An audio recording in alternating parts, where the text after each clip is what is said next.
Qualys has brought together vulnerability management and patch management, letting security teams discover vulnerabilities and apply patches immediately, all within a single, unified app. Sign up for a free trial of Qualys VMDR, vulnerability management, detection, and response today at securityweekly.com/Qualys. Want to be more thorough while also working faster? It doesn't matter if you're on the red or blue team, an augmented reality overlay can enable you to be more thorough and faster at the same time. No glasses, no goggles. Polarity delivers this superpower as an overlay on top of your existing workflow and tools. The free Community Edition connects to the data you care about to overlay the context you need to make informed decisions. Apply for early access today at securityweekly.com/polarity. The biggest problem in security that remains unsolved is flat networks inside the cloud and data center that allow threats to move laterally and compromise vulnerable targets. But microsegmentation using traditional firewalls is too complex and time-consuming. There's a better approach: Edgewise Zero Trust Auto Segmentation. Edgewise is impossibly simple microsegmentation. Using the identity of machines and software that are communicating, Edgewise offers the strongest protection that adapts automatically to changes. Protect any application in any cloud without any changes to your network by visiting securityweekly.com/Edgewise. Welcome back, everyone, to Paul's Security Weekly. If you've got a specific guest suggestion or topic you want us to cover on one of the shows, you can submit your suggestion for guests by visiting securityweekly.com/guests, completing the form, and we review those suggestions on a regular basis. Our next technical training on August 27th will teach you about boot hole, SIG-RED, S&B bleed, and best practices to prioritize and remediate vulnerabilities. Learn how to extend the enterprise network for remote workers and protect your home network on September 10th as well. Visit securityweekly.com/webcasts, see what's coming up, or visit securityweekly.com/on-demand to view the previously recorded segments, or webcasts rather. This is a segment. Joff, you were in my head this week. What did Paul do this week? I converted about 10,000 lines of Python 2 to Python 3, and I watched, this is a plug for you, Joff, your excellent webcast that you did last year on converting Python 2 to Python 3. What was the name of that webcast? It was very smartly named. The PY2K? It was like PY2K, because it's very Y2K-like. 20 or something. Py2K20, I think it was. Yeah, I think that's right. That was very good. That was a fun webcast, and the fact that I'm in your head is a little frightening. It is, yes. We're definitely in my head. I'm upset that sorted. You need to specify types. I'm not happy about that. I'm happy about a lot of other things in Python 3. And just a lot of bytes instead of strings for a lot of things. Also, I think a word of caution that I learned: if you've got a library that is not Python 3 compatible, only compatible with Python 2, and has the original developer hasn't updated in years, take a step back and look at that and go, there's probably a reason why. Now, I mean, they could have just moved on and not maintained it or whatever, but there's probably a reason why they didn't. How bad do I want to do this? I tried to convert one myself with someone else's code, not like no dice. I spent too much time on it. I could have got it done a lot faster. You wrote your own library. My own code, I felt much more confident with and moved much more quickly when it came to other libraries. Either find a different one that's Python 3 compatible, or like you're better off just writing code in Python 3 yourself rather than trying to implement someone else's library. I like the typing. I mean, it was like this offensive thing to me. It was like you don't type def. It was like this is just wrong. You shouldn't do this. No, I like that. I feel like it's more strongly typed in Python 3. Oh, and I do appreciate that. The issue that I ran into was in Jinja, which is like pseudo Python. Right. I would call it pseudo Python code. And I was in a nested for loop on an attribute trying to sort. And it just like kind of painted me in a corner. Okay. And I ended up working around it by just using a value that I knew would never be none. But yeah, that was just one of the things that threw me out. Found yourself in a dark room with a for loop and an image of Joff. I mean, it also... oh, baby. Joff, I mean, I'm sure you'll agree with me, right? Like, do the conversion. Don't be afraid of it. Like, dive right in. Like, because there's definite benefits. It's definitely a security thing. Mm-hmm. I think there are security benefits going from 2 to 3, but also it kind of forces you to look at a lot of places in your code you might not have looked in a while and clean those up, right? Yeah, well, that's it, because Python 3 enforces a lot more discipline in your code, which is important. And especially when imagining Joff. When you do, when you do that 2 to 3 conversion, you're going to spend most of your time looking at byte to string object stuff. Yes, that's just a fact. It is. The rest of it's going to be incompatibilities with module names that have changed and that's pretty easy with a linter though. I use PyCharm's linting and squashed a bunch of those. You can do that even before you update your interpreter, right? That stuff's not going to take you long, but dealing with the byte objects and string objects, that may take you a little longer. Because that's a much bigger change and transition where you say, oh, wow. I mean, sometimes you can just do dot encode UTF-8 and you're off to the races, but it's not always that simple. No, not always. It was fun, though. Especially when you're dealing with binary data, right? When you're dealing with binary data, you have to open the files in binary mode. You have to treat things as byte objects. You have to distinctly treat them differently. Yeah. Don't be afraid of it, listeners. Don't be afraid of it, but there's an inherent difference in it. I mean, it is not the same thing. Right. I mean, it's not just like, 2.7 to 3.7. But I mean, there's still a bunch of Python 2 code out there. So there's a bunch. Let's get going on that. Right? I did it. If I can do it, everyone can do it. Well, it's 2020, right? Python 2 has end of life this year. So. Yes. I was seeing heinous errors when I was building my containers. I'm like, we need to take a time out and do this. Well, and you know what the other driver is all of a sudden, like, my container build would fail because the library that I was importing was no longer compatible with Python 2, and I was trying to pull in the latest versions of all my libraries to be diligent about things like security, and it was breaking, and I had to back rev them, and I'm like, this is just going to continue to slow us down. Now it's but isn't that like the very essence of the reason we just love Docker, right? Yes, I agree, John. Yes, agreed. That's why I'm like, we need to do it now. So I'm glad to have that chapter of my life behind me, though, and also in another light. Someday you can be going, I used to do Python 2. You kids today don't know how lucky you got it. You kids and your Python 77. Oh, God. So I got to give a hat tip to Jock, but I can't determine whether he's developed a new intern or a teaching assistant in Paul. That's right. It's really just a fanboy is what we call that, Lee. Yeah, I think that's we'll go with that. It is what it is. But anyway. I mean, that is a very cool effort, by the way. I don't want to downplay that in any way. The function calls coming from inside the house. That's nobody's going to get that. Okay, is that a T-shirt? Is that a T-shirt?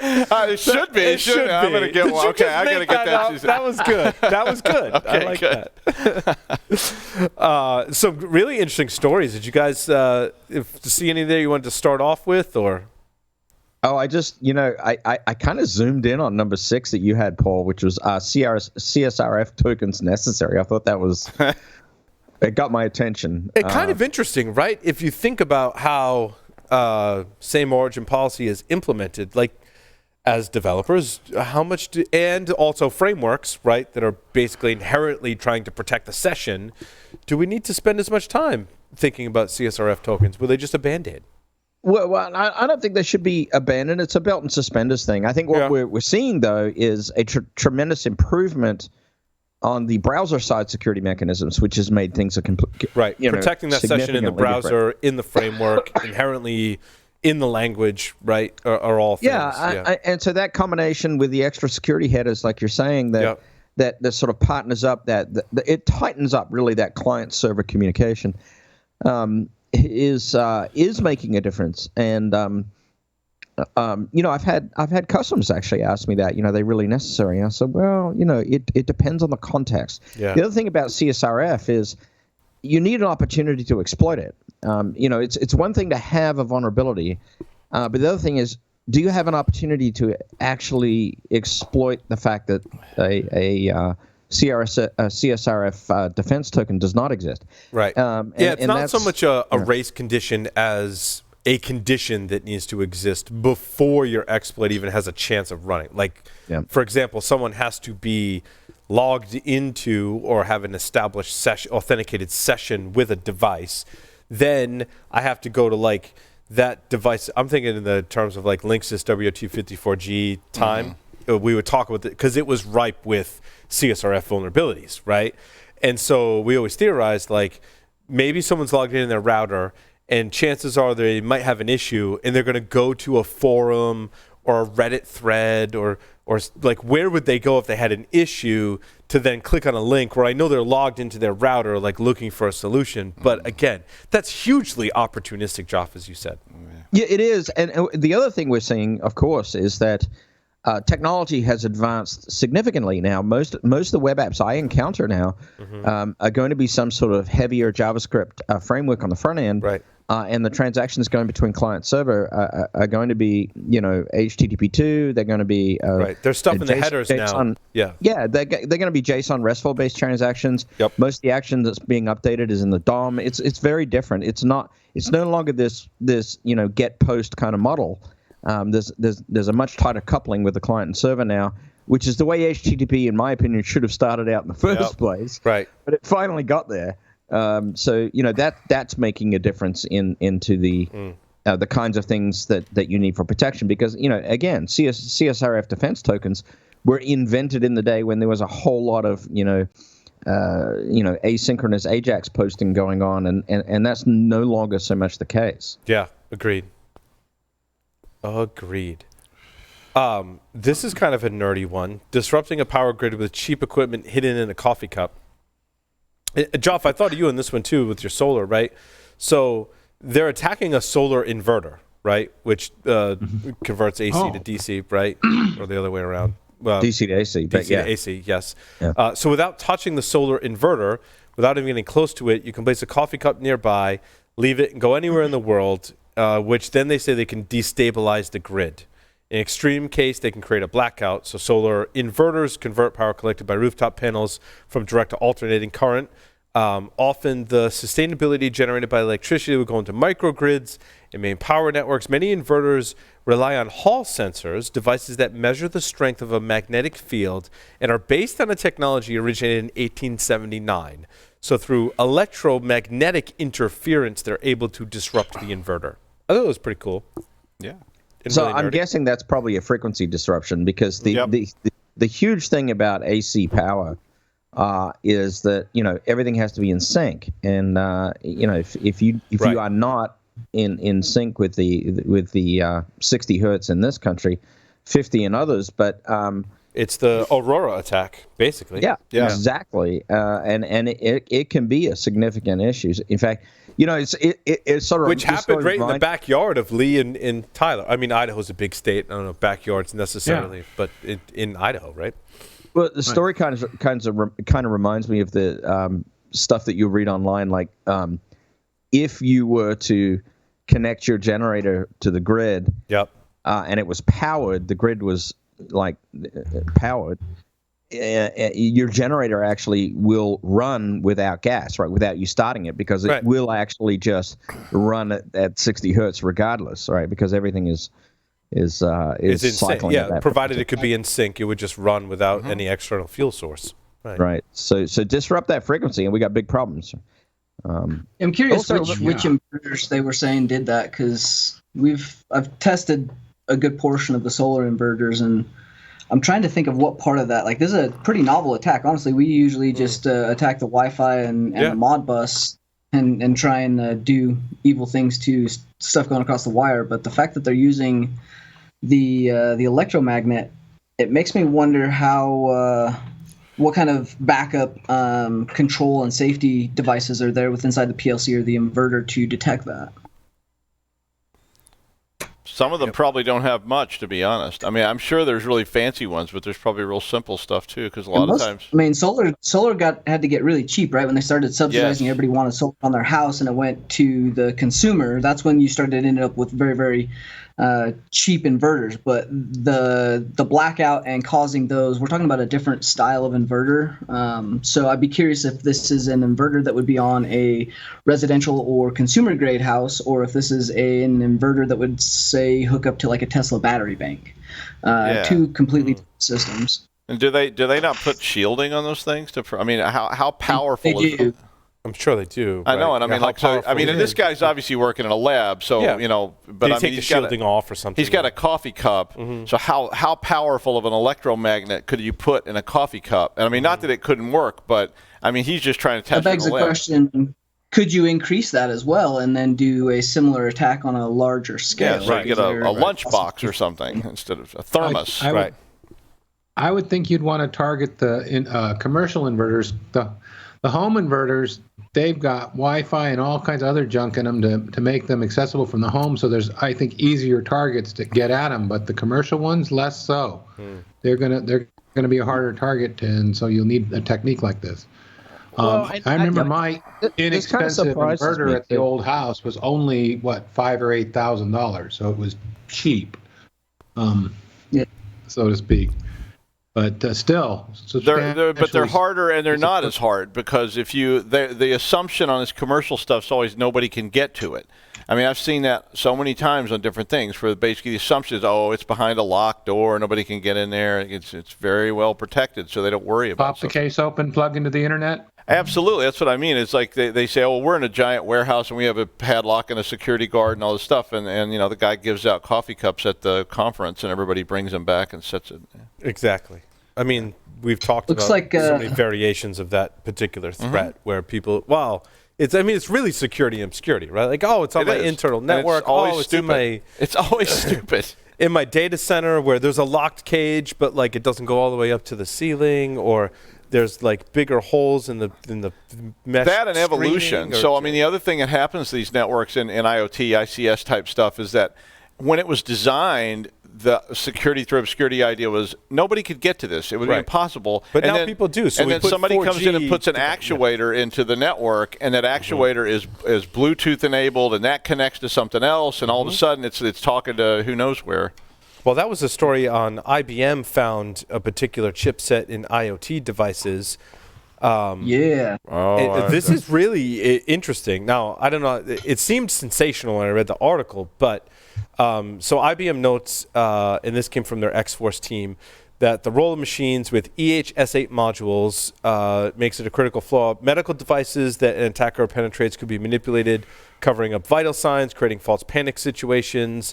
I mean, they're just really going through like anything that could ever happen, right? In the energy sector, they could be used to manipulate smart meter readings, shut down meters, cut off power, damage the power grid, right? But I think a lot of this hinged on 3G, 4G, 5G connectivity. So a lot of it all depends on the ability.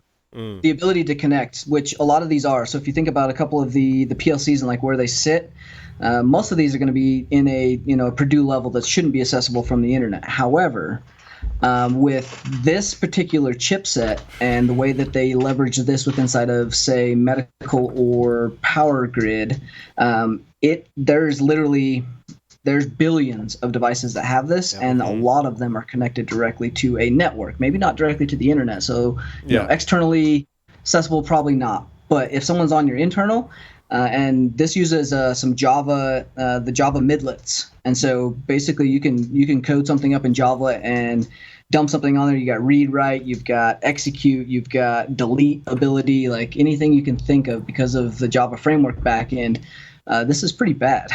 And even those low Purdue levels, I'm telling you, people are starting to put stuff into those low Purdue levels. That Again, I always use this as an example, but weeks ago we covered the Israeli water plant that was hacked because there were 4G connected devices that weren't the devices controlling the water plant, from what I understood. But they were devices had access in that to network. the PLCs, right? And this has been they've been working on like resolving this, if I remember right. They've been like working on this for like since 2019, like sometime back in 2019. So that tells me that this has been a problem for a little while, and therefore, this could have been actively exploited. We don't know. Right. And all that goes back to that security through obscurity engineering idea of old-time engineers. The whole concept was just make it work. It didn't matter. Make it work, make it efficient. And nobody thought about somebody will try to break this on purpose. I mean, it's like, I'm going to build a bridge. I'm not going to worry about what if somebody comes along and tries to blow the bridge up, because that wasn't part of the spec. And they designed devices like that too. And it's just like, make it work. Well, I think these manufacturers are getting better, right? Because they're starting to see, and making the news, which is great. Like Thales now, I think, is one of the big people that are included in this. Like, that they're going to learn their lesson, and moving forward as things are developed, I think more and more of these industrial control, IoT, ICS, OT style devices are going to start to become more secure. Like, this is what we've seen with Microsoft many years back, right? I get people asking about, do you have students who can take jobs, and they're starting to come from that side, that kind of industry sector, because they're wanting to embed cybersecurity people into these teams instead of just engineers. What if we put a cybersecurity person in there to think about this problem as we're designing it, instead of worrying about it 2 years later when we've all been hacked to pieces? Right. If you're just getting into security, you should be looking at OT, even if you're not planning on going into the OT space or ICS space. Knowing what those are, because more and more. You look at any major manufacturing plant, they're going to have OT devices that are going to get connected, and you will be responsible for learning how to secure them. So these things are getting more and more critical. Pretty soon you're going to have OT at your house. Someone's going to know. Someone's going to know the password is Joshua, and global thermonuclear war will ensue. And that goes to the default Cisco creds in your stories too, right? Like, that's another. You start to look at. How has Cisco not learned their lesson in this one? Not really in their defense, right? But they're so big, and there's so many products, so many divisions, It's a great story for Microsoft, because, you look at there was a story we covered months ago about the number of lines of code that are written at Microsoft every single day. And the fact that they've achieved the level of security that they have is just astonishing. It's astonishing. I challenge any company to write that many damn lines of code per day, right? And actually provide some security. I think Cisco suffers from so many different groups, so many different products that they've built and acquired over time, and so much legacy code across all those products. That's why it's just ripe for the picking. I never worked for Cisco, but I worked at a company once, a very large, lots of different divisions. They all hated each other. And you know how I can do deadpan stuff. And we were looking at this thing, and this guy said, if this happened, it wasn't a hack, but they were like, if this happened, it could kill everybody over there. And I just looked right at him and went, we're not going to tell them, though, right? And he was like, and you saw him beating his head going, maybe we shouldn't, because Jim, he's a oh God, I hate that bastard. Right. And you get that. That's like why we have to teach people ethics when they talk about building software. You can't teach people ethics. We tried to teach. I should say you just have to punish them to teach people ethics. Well, you have to give Microsoft credit, though, for adopting security into their software development lifecycle. Right. Years ago. They made a strategic decision. Bill Gates sent that historic email. It's one of it's the most famous emails in all of security, right? It's like, look, if you're looking at code and you see a security issue, nothing else takes a higher priority than you fixing that security issue. Right. It sounds so simple too, right? Which kind of speaks to how we get security done, is not making it too complicated, right? It's an easy as telling developers, look, you see a security bug, go fix that. That's your highest priority. Build it in from square one. It gets even easier. But they've done a great job of doing that. They have. I agree. And that was a good move. And more companies are starting to do that, because Cisco still, I think, has to catch up. They're starting to pay, though. It's so ubiquitous nature. You're starting to pay, though. Yes. Used to, this stuff was so esoteric that it just didn't make mainstream news at all, because the readers couldn't understand it. It's something weird. The reporters can't understand it. Today, it's all over the place. So the minute a bug comes out, it's on 35 different sources, and people are starting to hear about it, and the CEO's calling down and going, why the hell are we using this product? Because it's a piece of shit. And when you're the security person, they're going, maybe we should change brands. And that's how you...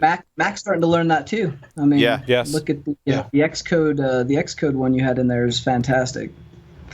Yeah, we've seen the Xcode Go stuff, right? But this is going to be, I think this is going to be more and more common to start to see more mainstream malware, ransomware. Almost all of the C2 kits have been updated or are in the process of being updated to support OS X. So this will be mainstream for Mac, and then I think we're going to see the same thing on mobile. Yeah, because their litany forever was, we don't get attacked. right? I mean, that was the Mac thing. So how come when you have 5% of the market share? No, I know they do, but I'm just saying that was their litany. Was like, well, hackers don't come after Macs, and hackers don't go after mobile. And the analogous statement is, life is pretty easy from the armchair quarterback position, right? So but like as a company, like, do they not want the market share? Like, is that not what they're striving for? Like, their message should have been, we're writing more secure and resilient software so we can take over more of the market. But there was at a time when Microsoft was not as advanced as they are now in their security programs, so they could say, yeah, like Macs don't get viruses. Like all that is ancient history now. Mac has captured a good, significant market share. I mean, Linux has too. My fear in that whole operating system thing, and Tyler and I have had this conversation, is Chrome OS. Like, what is it? I don't understand why we're not. Again, where are the? I mean, is it not you see popular Microsoft enough? making that big shift, right? So they're wanting to get out of the browser game, and Edge was kind of their last ditch effort, where they're like, hey, we're gonna look at doing something and let the browser people do their own thing, because I think they see that as we can't keep up. Everyone's going to install all these browsers anyway, and the footprint. What people put for extensions, what happens in the browser, the ability to browser hook and do comms and C2 and WebSockets all through the browser, and then you add an OS that is built upon this browser and stuff. We haven't seen hardly any of this, and I think this will be the next kind of phase, because people are going to adopt it as, hey, they don't get viruses, you don't have to maintain them. That's like the whole premise of it again, right? Like it's Mac all over again. Grab them by the market share. I think what's worse about that is the entire surveillance capitalism ecosystem that's built upon the browser on top of all that, which is exfiltrating data and your privacy at the same time, like every day. Yeah. Tracking and exfiltrating data. And I tell you what, we talked about it this week on ESW, and I apologize, I don't remember the researcher's name. He gave a presentation at Black Hat this year, and it was about attacking the JavaScript engines that are in the browsers. And so Safari, Firefox, and Chrome all use 3 different JavaScript engines. Firefox was the one he picked on the most, because their JavaScript engine, largely written in C, and had more vulnerabilities. He said Safari was written in something closer to machine language or something, and it was much more difficult to reverse engineer and find vulnerabilities. Chrome used something different, but Firefox was like written in C, and it was like ripe for the picking. And so now you're starting to see that the browser is more of the operating system with interpreters and applications that are inside the browser, like a JavaScript engine that can be exploited. So like now we're seeing where it's really ripe for the picking. That was eye-opening for me. Right. Well, I think where it's going to get really, really interesting is when there starts to become more direct kernel interface with the browser, because that has to happen, right? It's already starting, I think, but when there really becomes like designed syscalls that hook with the browser directly, it's going to get really interesting. Yeah, Jeff, because I think one thing that users are really tired of is that the browser is hogging 80% of your CPU. That's right. And whatever way we can do to get around that, they're going to move towards. And maybe being closer to the kernel and having syscalls helps that. That's right? Browser is an operating system. I mean, that's so you don't really have anything under into the browser. It just becomes the whole thing. Part of the operating system. Then it's right there on the kernel. That's it. The world is over. Yeah. We're doomed. Hang it up. Time to move to the grid, off the grid. That's it. No, but they're gonna automate all that offensive pen testing stuff. So we're out of a job. Hey, Tyler, we've been out of a job for at least a decade now, mate. I mean, it's. I think so. I'd say you're going to be out of a job for at least a decade more. Yeah. And then what's old is new. I think again? Sandbox Escape and Sandbox Evasion is going to be kind of the next big iteration of vulnerabilities. I mean, we've already seen a lot of that, right, with hypervisor breakouts and Sandbox Evasion. But I think the sandboxes within inside of the browsers, because of those direct kernel calls, API calls, WebSockets being a big part of how we're going to have to do the communication out of there, which is already happening for most modern things. So I think we're going to see a huge uptick in and research around those particular breakouts. There's sandboxes inside a sandbox. Like the JavaScript engine is sandbox, as I learned, and the browser is sandbox, and each tab is sandboxes inside of sandboxes. Like, at what point is that? Except they all have to communicate. Yeah, exactly. Together. So sounding awful mainframey over there. It's very mainframe. It's a shell inside of a shell inside of a shell. What's old is new again. What's old is new again. We just use different terminology so the academics can keep publishing. That's right. What comes around goes around, right? Here's what I was thinking, though. While Tyler's going to be out of the job for the next decade, I am much, much closer to retirement than you are. So, love you, bro. Good luck. Hey, I got you both beat. Yeah, you do. I'm not far behind you, though, Lee. 2 more years. Some of us don't get retirement, so we just have to keep going. That's it. They'll roll me out there. I'll be teaching TCP/IP IPv4 at 109. You're gonna end up getting. You're gonna get built into a wall in a university somewhere. Someone's just gonna start construction. I'll be like Han Solo. I'll be like in the carbonite. It'll be like, you will be assimilated. Someone go revive Doug so he can teach TCP/IP. And hit the shock. Right? Oh yeah, they thaw the carbon block out and come forth and teach you the layers of the OSI model. 2085. Shit, we need to revive Doug so he can teach TCP/IP. layers of OSI model, all you little bastards. Say them now. So you know what's interesting though? We did a segment this Monday with Extra Hop on Ripple 20, which is the vulnerability in TCP/IP. Yeah. I mean, and it basically comes down to like one of the vulnerabilities is fragmentation reassembly. Yep. And I'm like, wow, like what is like I learned about that 20 years ago, and like my mind was blown, and like here we are, 20 years later, still there. Yep. What the hell? Mm-hmm. Nobody will fix it until it becomes obvious enough that average people can understand it when it's on the Washington Post. And also what Jeff from Extra Hop was showing me was they wrote fuzzing and exploits for the vulnerabilities that were in there, and there were 2, right? One was the IP and IP fragmentation reassembly, and the other one was a DNS reply.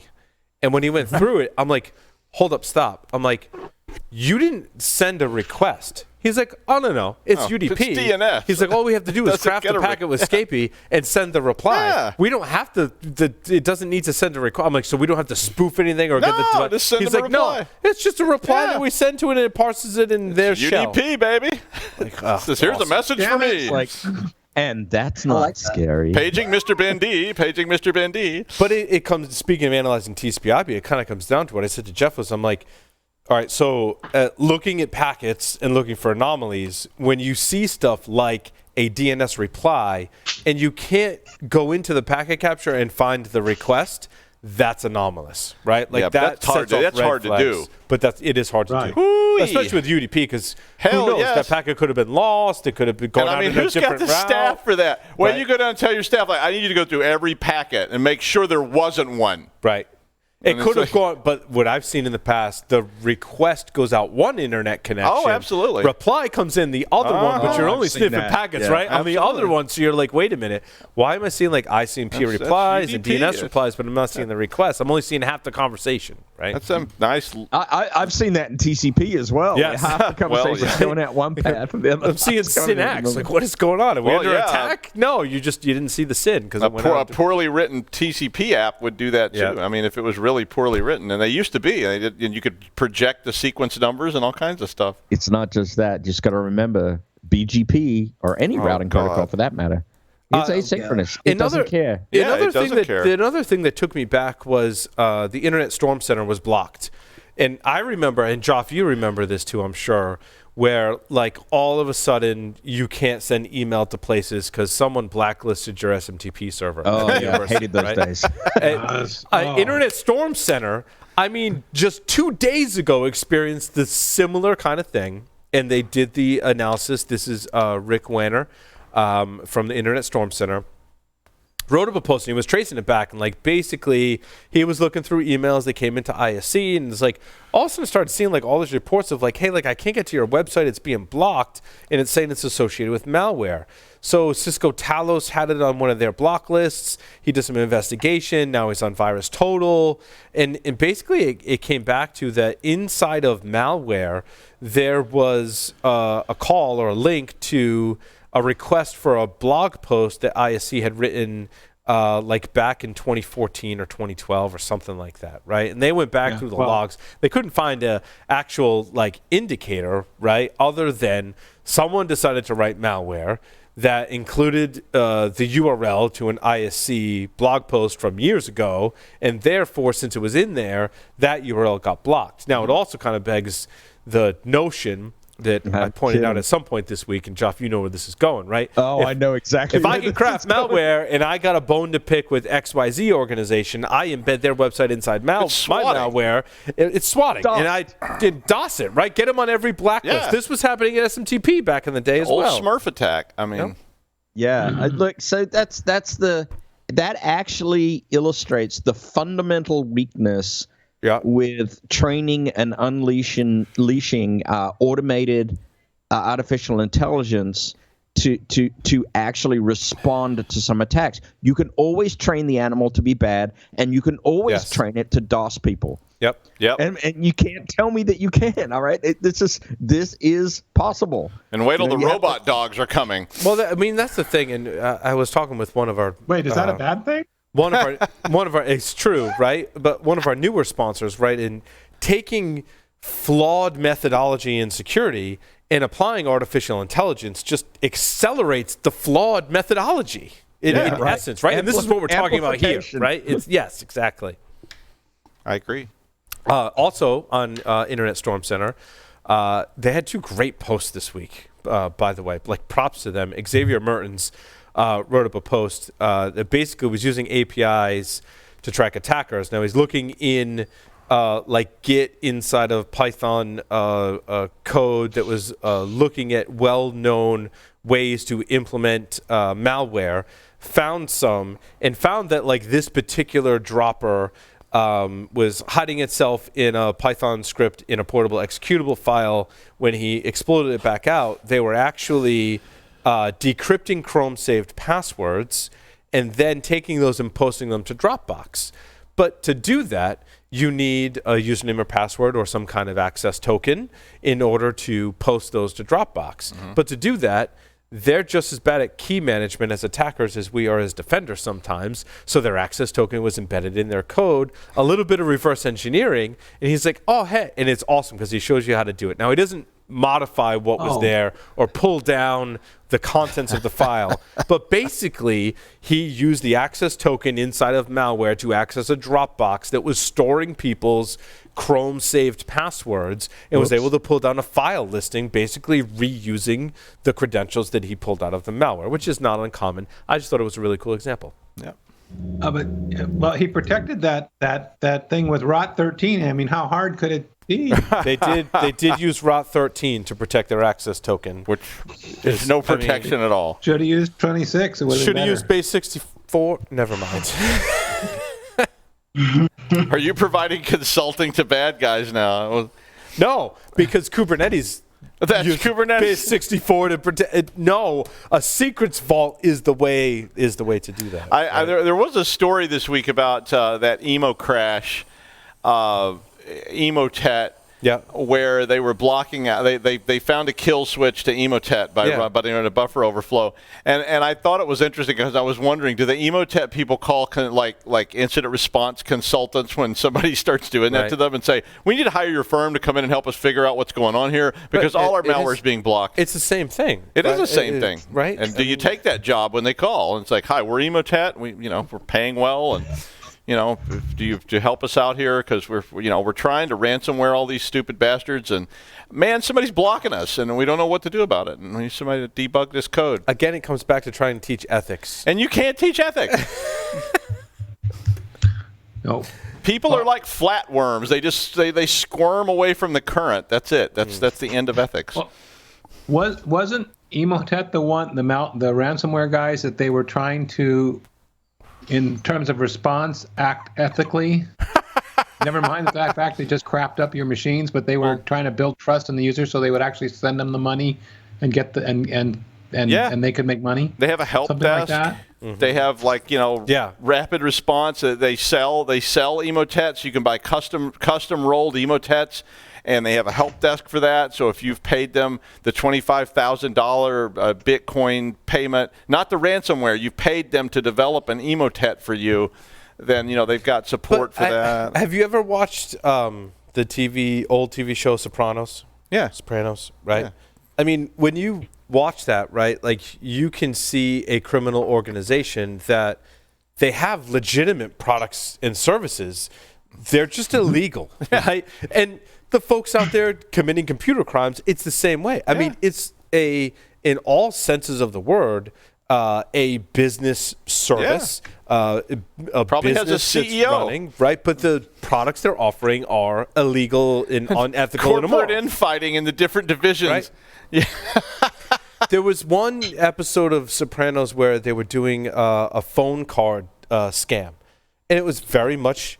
It had a whole business idea behind it. You're taking that business to market. You're monetizing on that business. It just so happened that it was highly illegal and violated tons of federal laws and state laws and all that stuff. But, not? Felonies or whatever. Let the buyer beware. Right? That's it. But I think we tend to lose sight of – we can easily lose sight and kind of lump all criminals as like dumb criminals, and they're just trying to commit crimes. They're not. They're running it like a business. I mean, all these ransomware frameworks are running like that now. I mean, every ransomware framework I see reported on, they're running it like a business. Mm-hmm. They're selling products to customers. They've got text. I mean, there's several of the ransomware products. If you look at the ransomware messages, they actually have like contact information so that if you need help figuring, like there was one, I think it's WannaCry even, has like a contact number that says, if you need help buying Bitcoin, we have a FAQ put up so you can go look at, It would be awesome if there we could have, it's very important to get your future customers appropriate help to pay you. Can you imagine the vendor space at an underground invite only? And it's all these vendors, and it's like they're legit vendors, except they're not. They're criminals, right? Syndicates and organizations, and they're exhibiting all in this big exhibit hall, right? The modern version of the old DEF CON. It'll be like an underground con somewhere, and they'll put only the announcement will only be on the dark web. They'll have it at like a shitty hotel somewhere, like the Super 8 motel outside of Vegas, and all the vendors will be in the ballroom with their "Hi, we're Emotet," and they'll have the booth people down there going, "Hey man, we're Emotet. You want to give a free trial? You can get a free trial of Emotet right here." And they're giving out swag and stuff. Yeah, we're having them on the show. I'm going to demonstrate our latest ransomware algorithm. It's really, really good. This ransomware will, it's going to lock those guys up like you've never seen before. Nobody will beat this product ever. I guarantee it. Well, 100% of the time, people pay and if you have any problem, we'll give you your money back. But we do have 24/7 customer support in our platinum plan. So you want to buy that service level of support because the gold plan, that's only 12 hours a day, and your customers are going to be around the world. You got a new gig in doing marketing for underground criminal syndicates. I think so. Yeah, it's going to be my next thing. It'll be next thing. You going to record the commercial? Hey, you know what? That's your early retirement gig. I'm set. You're set, man. I'm going to run the whole thing out of a floating shipping container in New York Harbor. No, you got to be in international waters. That's right. 3 miles offshore, so it's going to get real seasicky, folks. That's right. Let's pump those scuppers out. We need some interns. Speaking of investigating criminal syndicates, yay! Someone we all know and love, Allison Nixon, was quoted in an article from Krebs. She says, and this is about voice phishers targeting corporate VPNs, which is interesting because I feel like we have lost sight of it and haven't covered actually calling people on the phone. Because so many times, we don't call each other on the phone. We're all talking now, and we're all friends. We've known each other all for a really long time. But, in our average course of our lives, we don't really talk to, we send a lot of messages on Slack and Discord and text messages. We don't call each other. No, that's my favorite way of getting when I see Paul's caller ID come up, I'm like, what the fuck, man? Is somebody died something's or wrong, something? right? Something's on fire, or I'm in the process of a nervous breakdown over a Python issue. Sound the alarms if we're calling each other, right? But if it works, for phishing as well, right? Like if you call in to a help desk or you call into support or you call a user, like someone's calling you, so it's critical. It's obviously verified and validated. And every time you call, if you do it right, every time you'll get some level of information, some level of access, or half the time they'll give you whatever you need and you don't even have to verify anything. But now, Tyler, on the flip side of that, I'm skeptical if someone wants to call me. Yeah. Like, but that's again, you. But that's me, and like, I've been in security for 20. Like, that's all of us collectively, right? And all of us with listening to. With a good pretext, if your job, right? If your job was to get a call, though, and it was backed by some sort of logical story that matches, that's where the good people do. You do your research, you have good names, you have an understanding of what their process is. So here's an example of that, Tyler. There was I was in a car accident. No one was hurt, and it was a fender bender, right? And there's a whole backstory. I won't go into all of it on air, but someone that was affiliated as a contractor with the insurance company had sent me email, and I think she might have sent it to the wrong email and went to the group email for PSW. I saw it. And so I went to my insurance company and I said, I don't know who this person is. They say they're working for a different company. They're asking me for sensitive information. They want to do a phone call with me. I'm like, you need to validate that person. Here's their name and email address, and tell me that I can talk to them, like that they're part of this, claim. And she was like, oh, no, it's fine. And so we did them doing the call. But like, Tyler, you were kind of alluding to, like, I double checked before I was. Most people wouldn't. And most people wouldn't, right? I mean, that was the first thing I ever did. I mean, the first thing I ever did, literally in 1986, was doing those kind of voice phishing calls and getting people to give it up. And everybody expected calls then. But today, I mean, how many times do you have to call somebody like an insurance company, and their numbers are right there on every little insurance card? Somebody loses their wallet, you got an insurance card, it's got the 800 number on the back, it's got their policy number. You could probably get past that call center person and start gathering information about what they're doing. Right. Well, think about the other way, too. I mean, lately I've been getting these calls, hello, I'm calling you from Medicare Insurance on a recorded line. Yeah. And I say, but I'm not old. They just keep going, wearing you down. Yep. They try and wear you down. I mean, I finally hang up on them because the other interesting thing was the police report from the accident had a lot of sensitive information. In like individually not that big, but to have it all in one document, I was like, so wait, can anyone pull this? Because it has your name, your address, I think your date of birth, your VIN driver's number license on your car, but the big one, Tyler, is what you said, is your driver's license number. That. Like, that's by a significant ID. Right? Like, by itself, and by all pieces of information by itself, all those pieces of information together in one document, I'm like, if I were evil, I'd be going after police reports because PI 101, right? That's PI 101. Right. You go to court records and publicly filed information. And like when I bought my house in Rhode Island a long time ago, the guy who sold it to me, he gave me a fake phone number after he moved out. And I was trying to call him about something. Of course, the number's disconnected and all this crap. I went on the court system, found he had a DUI, and guess what was on that court record? His phone number. And I called him, and he's like, how'd you get this number? And I was like, I'm a magic PI, bitch, and I'm going to come get you, and you're going to come fix this right now because I got everything, baby. And he was like, oh, yeah, I'll come fix it. Yep.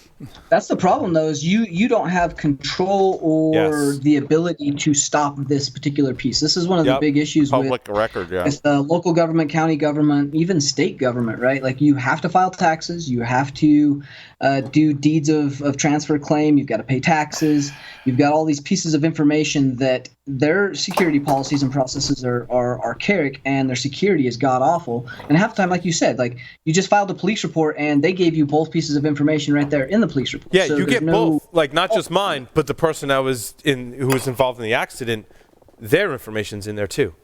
And I'm like, well, why should we be able to see each other's information? Like that's not right. And what if it was hostile? What exactly? What if it was hostile and there was a dispute and I pulled a police report? Now, I mean, us as security professionals, like that's all we need to basically find out everything we need to know. And don't forget, there are public records requests that you as a citizen can file, and you can get tons of additional stuff that's completely available to you if you just request it. And yeah, you got to put some information down, but they don't check real close. Right. So you go in there for the fake driver's license or whatever, and just say I'm from Ohio, but I need this information about Paul. And driver's license number is scary because that's often used everywhere. It's like a kind of additional authentication. Well, it's like they used to use Social Security numbers. Yep. Yeah, it's become a de facto ID. Yeah, that's right. It is, and it ties everything together at a state house record service. Yeah, speaking of spoofing, the Gmail email spoof is an interesting. I mean, the big part of that was right. Even Google, knowing about this bug for 150 days, didn't patch until the exploit went public. All right, that's bad. But is this why Gmail was down the other day? Or was that a different? It is. That was one of the reasons they did an inline patch for this exploit. And honestly, we'll just say that this is not Gmail is not the only platform that suffers from this kind of novel means of using these particular bypasses. Almost all the places do, and they're actively being used. So I'm surprised this one actually made it into something. It was basically an SPF and DMARC bypass. So no, you send the email into you have a G Suite tenancy. You send an email in with a forged from that goes invalid into your G Suite. It fails DKIM and SPF, but because you're on the G Suite platform, the backend servers reviews that from field and then takes and forwards that message on from the from once something is fixed on it. It's kind of using the platform. Even though the DKIM failed, it's basically trusting you because you're a Gmail user, essentially. Well, because once it hits inside Gmail, right, at that point, that Gmail DKIM and SPF is then valid. This is, we use this all the time with Gmail, Outlook, O365 tenancy, Amazon Workmail, you name all the platforms. Exactly. They all have this kind of problem. We trust you because you're an internal user, basically. Yeah, most clients will star an SPF or a DKIM to say SendGrid, right? Mm-hmm. So star SendGrid for the SPF. So that means if you're in SendGrid and your email server for outbound or delivery accepts inbound and can then relay through SendGrid, you're using a SendGrid address and therefore it is automatically trusted and can, if configured right, will bypass whatever spam filter you have. If you don't have that configured right, you can go directly to something like an O365 tenant using the direct mail path or a trusted client path or a connector. There's a lot of ways. It's the dangers of large-scale hosted solutions is what it really comes down to, because when you're individual and it was just your domain or just your handful of domains, then you could appropriately protect it. But when you're in large-scale hosted environments, so Joff and Tyler, you're pissed because it burned some of your tradecraft, basically. yeah, basically, yeah. Shit. Yeah, that begs the question: is DKIM and SPF actually even providing anything anymore? I can set up DKIM, I can leverage whatever platform the customer or client is probably using, unless they're doing something internal. Yep. Therefore, it can be abused. So, does that provide you any value or protection? If you have protections that are integrating with your hosted email provider via the API, that I would imagine provides you some level of protection. Right, additional, right? Because you're getting outside the relay thing. We all know the relay thing is a losing battle. Email's going to get delivered. The relays have all these different methods, but we all know they have their issues. What you want is something inherently internal that is going to be scrutinizing all the email, regardless of where it's coming from. It's hooked into your cloud email system, internally through API. Right, that's how Great Horn and some other solutions work. I like that approach way better. Everything still uses SMTP.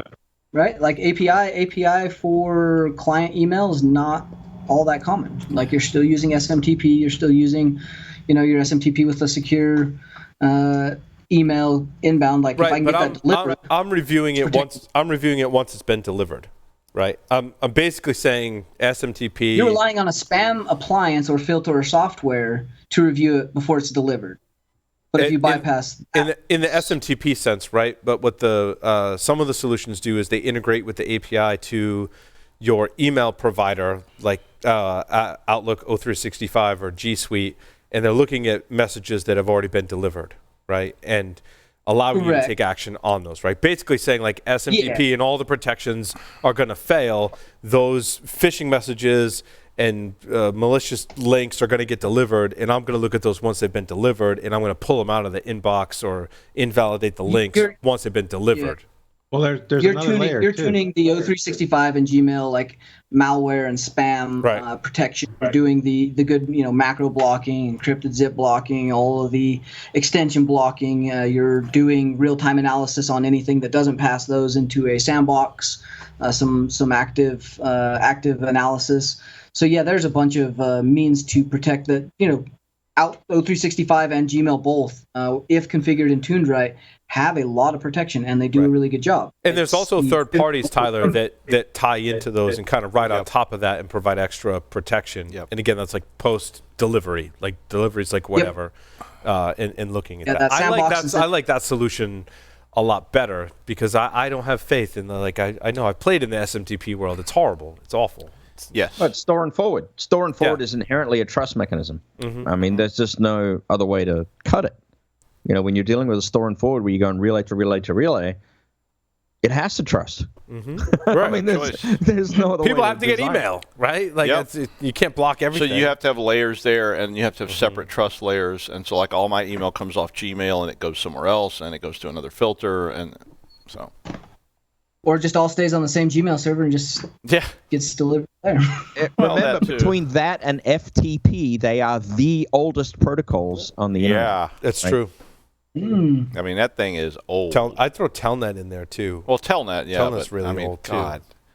Every time I see Telnet, I just want to cringe. But Telnet's more of on the terminal side, but, Joff, what you're saying is, transferring files and sending messages, FTP and SMTP are definitely the oldest. And people still trust this stuff, and they still use this stuff all the time. I mean, you see it all the time, no matter how much you say it. I mean, I don't know what SMTP is the worst one because it's just there, and there's not. I mean, there are alternatives to it, but it's so heavily used. Whereas FTP, at least there's some other thing you can do. You shouldn't be using it. I administered SendMail for tens of thousands of users. It was horrible. Oh my God. We should have a SendMail support group, a former SendMail administrator. PTSD. It's the PTSD's former SendMail administrators group, right? Yeah. But was it DJ? God, but was it Postfix? Was it DJB that did Postfix? There was a lot of alternatives. It was a godsend when it first hit the street. Yeah, Postfix came out and everybody's like, "Oh my God, we're saved!" But then it didn't help. But it was better. It was better. Yeah. I didn't have to modify my SendMail.cf. How deep you were involved in your SendMail configs, though. If you had a deep investment in customizing those config files and the macros and all the security, SendMail.cf. Oh God, was that a hard? I did a conversion off that, and it was a nightmare. That's the worst configuration file format. That was ever. One of those where they kept calling, saying, "Should we cut our losses? Should we cut our losses?" Because we were converting away from SendMail, and oh my God. So as much as we want to pick on G Suite and O365, it gets us away from managing SMTP, which is horrible. Well, I don't know.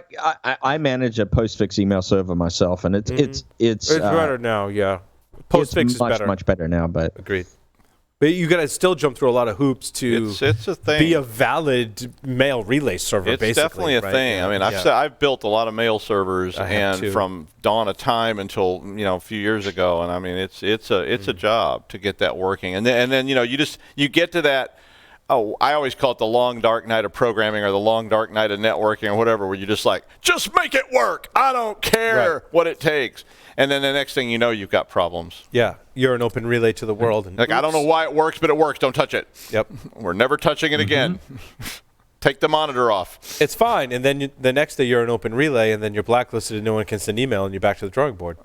My problem that I had, which I didn't discover for a long time, was my DNS zone key signing key expired, and my DNS sec was not up to scratch, and so email it stopped flowing. It's like, we can't validate your DNS sec records. Right. Then screw you.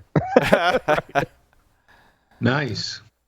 Yeah. Well, on the other end of the scale, when you set up DMARC, DKIM, and SPF, if you don't loosen up the security on your DKIM to relax, you can't do email forwards. They all break. And in fact, some folks, they got so much forwarding going on, you may have to turn off your DMARC as well. So you just turned off your security so you could email, so your users could talk to each other. But the CEOs how is marketing going to send those promotional emails and the user group, and then you've got the HubSpot or whatever other integration to your CRM. Yep. And then marketing calls and says, we need to send out 100,000 spam messages. Can you fix this so it'll work? So hard to. I got to tell you though, for pen testing purposes, I like having my own SMTP service so that I can see that. tweak it. I can tweak it wide open when I want to do malware delivery. Of course. And be absolutely 100% assured that my SMTP is sending that crap. Yep. Right. Yeah. You don't want to rely on. I agree. I mean, you almost have to do that if you're doing security stuff back end. I mean, you have to have your own, because you can't be sending this stuff through. I was just in a meeting with about this. We were talking a lot about how do we transfer these files from here to here, and we had to give all these protocols for how we're going to move this piece of malware over to this other machine. And it's very complex. And so, you can't be shipping that stuff to Gmail or something. That would be bad. Well, it just gets dropped. It gets dropped these days. And there's instances when you don't need it to be dropped. Yeah, that's what I mean. That's what I mean. It's like, I want to send this. It's legit, and I don't have any way to do it. So you got to have your own. Maze ransomware gang has leaked Canon USA stolen files. I feel like that's kind of corny. It is. I said that just so I could make that really bad dad joke, by the way. I know, I get it. Oh, nice. I get it. I make corn and I put it in the smoker for a couple hours. Yeah. And it's amazing. Oh, Jesus. Okay, I'm that's it. I'm done for the night. I'm out. We call it Maze. That's from a movie. It's an old commercial. Oh, is it? A very racist commercial, probably, but it was like, I'm not going to get into that. And I do this on a volunteer basis. What is going on? The jokes have to be now better. You will be subjected to corny jokes. Yes. We call it Maze. I am very disappointed in the lack of really good security information about telehealth, because we talked a lot about COVID-19 and how it's impacted all of us in IT and security, right? And it's definitely impacted healthcare in, of course, a number of different ways, right? Like, I'm stating the obvious, but another kind of obvious aspect of that is many of us aren't going to the doctor, and we still need to communicate with healthcare professionals, and we're using telehealth.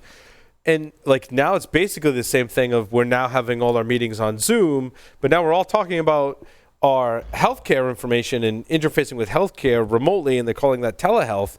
But I have yet to see any piece of research or article that talks about the security of telehealth that tells us anything interesting or useful, right? Like, you get quotes that's kind of everything COVID, right? Like, it's like don't poke the bear. I mean, we didn't release a whole bunch of kind of items around some COVID phishing, some threat actors, some stuff that we came up with. Like, why aren't people thinking of doing this? Because it's very sensitive. You don't just say anything about COVID and bring up the obvious. Telehealth is huge. All these doctors are using not just Zoom, but all of the different providers. In fact, there's a whole bunch of companies that are just standing up trying to get their foot in the door. And that's scary. As sold as something separate than teleconferencing. It's telehealth, so it's a whole new company, right? Right. And no one's evaluating them. These are fly-by-the-night kind of operations that are poking up or were small and now are trying to go big. I think there's a huge issue here, and I think someone should, demonstrate that in some manner that's responsible. And I agree. All this stuff is just like a constant. Well, we sent the doctors home, so the doctors are working from home instead of from the office. The patients are working from home instead but not just that. So my wife works in healthcare, right? And if the doctors aren't working from home and they are in the hospital, and I'm not knocking this process or the doctors in any capacity. They're just doing what they got to do. They are still responsible for patient care. Yeah. And you don't want a doctor to catch COVID and not be able to take care of patients. I mean, that's obvious, right? And so they're basically quarantining within the hospital. So a lot of times when my wife says it's hard to get a doctor to come into the room because they don't want to. I'm not knocking this process in any. I mean, this is just the reality of a global pandemic.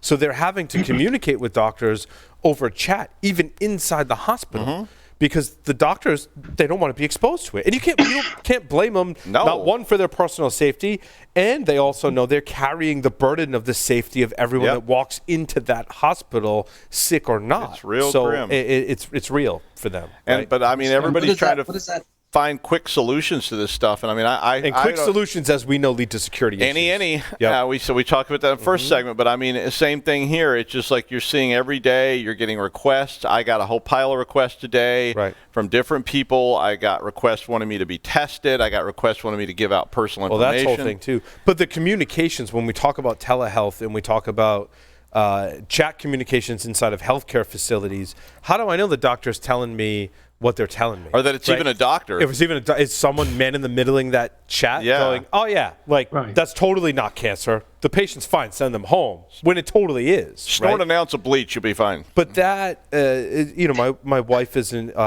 sonographer, and that communication between the analyst, very much the same as security, between the analyst going, I'm looking at this data, I'm making this analysis, and I want you to come see that, right? That communication is so important. I mean, my wife gets home from work frequently, and she's like, yeah, transplant patient, like, they had to send them back to surgery, right? And she's like, I had to make the case. Like, they're doing the analysis, much like we would do in the SOC, much like we would do with a packet capture, and bring it and go, this is an issue, right? Except when we do it, we're detecting malware. When they do it in healthcare, it's a patient's life that's at stake. That's why I stay away from humans. That's why things like telehealth and communications digitally in the hospital is concerning. Tyler? And they're missing a lot of their telemetry data, right? Like they're missing a lot of the ability and tools that they would typically use, and so they're relying on a lot of these stand-up or non-traditional technologies. And how do we know that those are as accurate or as good as what they had before? I mean, completely agree, Tyler. Right? A doctor being in the room with a patient in any capacity, whether and look, just some insight into diagnostic imaging, right? Oftentimes, the doctor will come in and be part of that diagnostic imaging test, right? Tech will do the test, the doctor will come in and also do the test, and they'll compare notes, like, I found this, did you find this? Like, did we find the same thing? Whatever the imaging test was, like, that happens. But now with a global pandemic, that distancing needs to happen, and Tyler, to your point, right? You're limiting that interaction in some of your telemetry to make a decision. And as we know as security professionals, even that's scary. Mm-hmm. Not only that, but you're also not getting a lot of the preventative care, a lot of the hey, maybe I should have this done, but now we're just putting it out because a pandemic. I mean, vaccines are a great example. Right. Even blood tests. Like, I've talked to my friends and family, and they're like, yeah, like, enough time has gone by where you're like, yeah, I really should be going in for like my regular blood test, but like, do I want to go into a public setting like that when I don't? Do I have to? And how is that affecting the financials of these institutions? And does that put them later in kind of the pandemic when they need funding for new telehealth or new tools to do kind of the job better, right? All of these kind of money makers, the vaccines, annual physicals, elective surgeries, these are things that they made money on. If they're not making that money now, they're also going to have a financial issue that's going to come up. Mm-hmm. Oh, I was going to say that I remember back when this started, our medical department at the lab wanted to do a lot more telehealth, and we had a conversation about them of the realities, the securities of the different offerings we had, and we came up with one that was sufficiently secure for the kinds of conversations they had had, including making sure things like recordings were not available and other things. Because I'm thinking they're probably recording patient sessions in some cases, and then they're probably sending them to a transcription service to get a transcript. Yep, that happens. And probably not thinking about now that transcription service has a copy of that conversation. Yep. The good news is, and I think there's a little bit of good news here, because it has made people that always simply push this back start asking these questions. And at the moment, it sucks. Right. But, I mean, even from the university and other places, I have seen people that in the past have said, no, we just aren't going to do it. Start asking questions about the security of this stuff. How are we securing it? How do we do it? And I'm hoping those questions linger after all this craziness is over, and we'll go back to addressing those questions. Because it also made me think about, in relation to telehealth, there's also interpreter services, right? Because you get people that don't speak English that come into the hospital, and you're like, I mean, some people don't speak English at all. And I mean, look, with Spanish, again, when you work in healthcare, I mean, a lot of healthcare workers, my wife included, have learned the basics on how to communicate. Maybe that person knows a little bit of English and they learn a little bit of Spanish to, get by and be able to do an exam or some diagnostic test. But if the person speaks Swahili, right? Like, it's just so outside of the realm and scope of any language you've ever heard. They actually do have interpreter services, but it makes me think, how is that communication secure? Because that has to fall under HIPAA. And I know there's people listening that have dealt with this issue, right? And you have to pass it off to a third party, and we all know the security of third parties and how is the data transmitted. Rick Swahili. It's 1-800-555-1212. Call them. They do Swahili on the fly. Speak of Swahili. Yeah, Rick Swahili. It's the best Swahili transfer service you got around, and it's the best one in Rhode Island anyway. HIPAA regulations, like once this pandemic's over, how many data breaches and how many records will be kind of exposed as part of insecurities or lingering things? Like, are those going to just be kind of ignored as part of the pandemic and HIPAA? Like, hey, we're in a pandemic. Let's here's your get out of jail free card for the time being. Healthcare is going to be clean. Didn't they pause a lot of the HIPAA requirements during the pandemic for those to enable the telehealth stuff to work? I think they did at the beginning. Healthcare is going to be cleaning this up for the next decade. Yeah. I mean, really, they're going to be dealing with this for a long time. Not the pandemic, but just the fallout from all these records that have been thrown all over the place, and systems that have been opened, and new providers and third parties that have been brought into the mix that were never vetted, and all this kind of stuff is going to be going on for a decade. Mm-hmm. So, on the other hand, Paul, I think you left out one of the more common interpreter services, and that's ASL for the hearing impaired. Yes. Yeah. Although it's sort of one-sided conversation, but it's still a thing, and they're bringing something in. In fact, I remember all the security constraints we had to go through to look at those devices because we had by ADA requirements to provide them for our hearing impaired employees, and some of those devices weren't terribly secure. Right. Yeah. No, it's a great point, Lee. Well, a really good analogy to this would be like the aftermath of World War II. They had all this security around World War II, but when it ended, a lot of the stuff, the technologies, the nuclear weapons and all this stuff, it was just a wild west for like about a decade. Because we ended up with Woodstock. So it's not all bad. Do we get another Woodstock out of this? I don't know that you'll ever see that. Probably not. Probably not. I mean, well, actually, that wasn't just limited to post-World War II. After the Cold War ended in Russia, there was a lot of trouble tracking the inventory of their special nuclear materials. Yeah, indeed. They had an aggressive enforcement technique. If the accountant's records didn't match, they shot the accountant. That doesn't mean that they found the material and put it back where it belongs. I'm waiting for your first-hand account of how that happened in the Civil War, Lee. I think we did establish age-wise. You might have us all beat. So those muskets didn't have serial numbers on them. Right. How about Marriott's London lawsuit? Yeah, let's talk about that. So you remember 2 years ago, Marriott had like 300 million records breached. Yes, they did. And was that through acquisition, or was there a breach in Hyatt as well that was like through merger and acquisition? There was a couple hotel breaches a couple of years ago. When they did the merger with that was Marriott. Yeah, that was Starwood. What was it? Starwood. Three-letter. No. Starwood. Thank you. SWG. Yeah. And then just recently there was a lawsuit in the UK.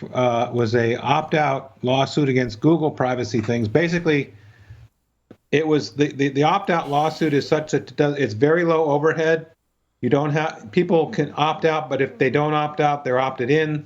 So the administrative overhead of the lawsuit goes way down, lots more profit to be made.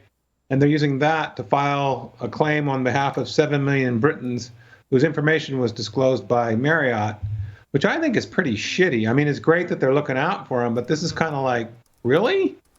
It's a bad time to hit the hotel and hospitality industry, for one. And for two, like what good does that do? Like, the attackers have it, the records are out, they're on public forums, like, you can get a hold of them. So that what when Years over, right? Lee, when you say the Britons, I can't help but think of Monty Python and the Search for the Holy Grail.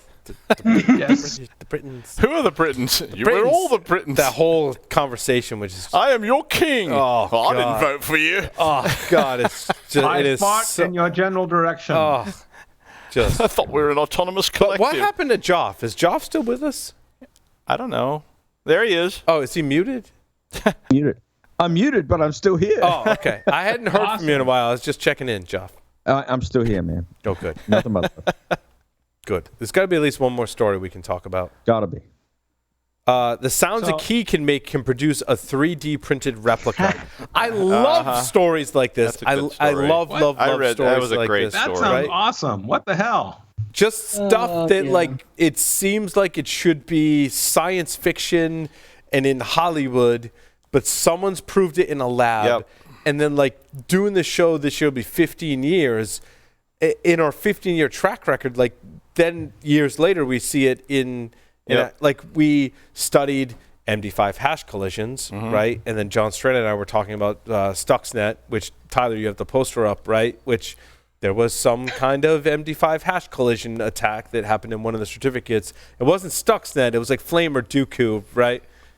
Flame or Dooku implemented that attack. It's like one of those. I think it might have been Dooku. I was just thinking. Dooku, right? Not frequently occurring, high profile, highly theoretical, not used in practice, but does come up in things like nation state attacks and such. And I feel like this attack is totally spy This is stuff, awesome. right? I mean, it's just literally listening to the pins drop. I mean, it's essentially. If you picked locks, right? To get down to that level where I feel like those that are at the elite level of picking locks use all of their sensory apparatus and aspects. And I was actually talking about this with my middle son because he's got this amazing way to describe smells.